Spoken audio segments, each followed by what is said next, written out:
বাংলাদেশের বিপক্ষে টেস্ট খেলতে গিয়েই কি দ্বিধায় অস্ট্রেলিয়ার তারকারা? একদিকে দেশের জার্সি, অন্যদিকে কোটি টাকার লোভনীয় ফ্র্যাঞ্চাইজি লিগ। এমন এক বাস্তবতায় দাঁড়িয়ে খোদ প্যাট কামিন্স নিজেই দিলেন সতর্কবার্তা। ভবিষ্যতে হয়তো অনেকেই জাতীয় দলের চেয়ে টাকার পথে বেছে নেবে। তাহলে কি ক্রিকেট বদলে যাচ্ছে?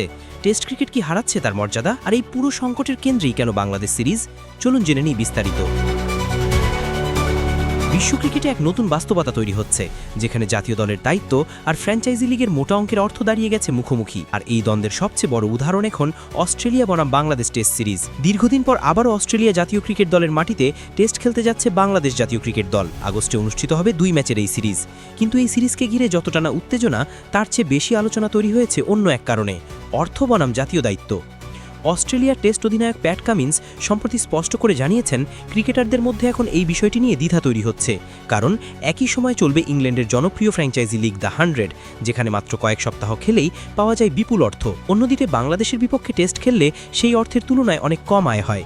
হিসেবটা করলে বিষয়টি আরও পরিষ্কার হয়ে যায়। একজন অস্ট্রেলিয়ান ক্রিকেটার প্রতি টেস্টে স্কোয়াড ফি হিসেবে পান প্রায় 16,000 অস্ট্রেলিয়ান ডলার। ম্যাচ খেললে অতিরিক্ত কিছু ফি এবং জয়ের জন্য বোনাস যোগ হয়। 2 টেস্ট জিতলেও মোট আয় দাঁড়ায় প্রায় 60,000 ডলারের মতো। কিন্তু একই সময়ে দ্য 100-এ খেললে একজন ক্রিকেটার আয় করতে পারেন প্রায় 6,70,000 অস্ট্রেলিয়ান ডলার, অর্থাৎ প্রায় 10 গুণ বেশি। এই বিশাল পার্থক্যই তৈরি করছে দ্বিধা। অনেক ক্রিকেটার ইতিমধ্যেই জাতীয় দলের ম্যাচ বাদ দিয়ে ফ্র্যাঞ্চাইজি লিগ বেছে নেওয়ার উদাহরণ তৈরি করেছেন। যেমন মার্কাস স্টয়নিস জাতীয় দলের সিরিজ না খেলে ফ্র্যাঞ্চাইজি লিগে অংশ নিয়েছেন। আবার টিম ডেভিড ফ্রিল্যান্স ক্রিকেটার হিসেবে বিভিন্ন লিগে খেলে বিপুল অর্থ আয় করছেন। এই বাস্তবতায় দাঁড়িয়ে কামিন্স বলছেন, এখনও অস্ট্রেলিয়ার ক্রিকেটাররা দেশের হয়ে খেলতে আগ্রহী বলেই এই ত্যাগ স্বীকার করছে। কিন্তু ভবিষ্যতেও এমনটা থাকবে এটা নিশ্চিত নয়। বিশেষ করে অ্যাশেজের মতো বড় সিরিজ হলে সবাই খেলতে চায়, কিন্তু বাংলাদেশের মতো তুলনামূলক ছোট সিরিজের ক্ষেত্রে সেই আগ্রহ কমে যেতে পারে, এমন ইঙ্গিত দিয়েছেন তিনি।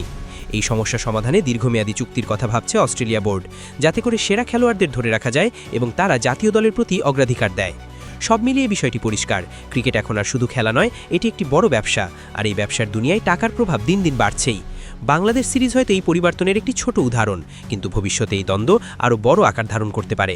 এখন প্রশ্ন একটাই, ক্রিকেটাররা কি দেশের জন্য খেলবে নাকি টাকার জন্য? সময়ই দেবে সেই উত্তর।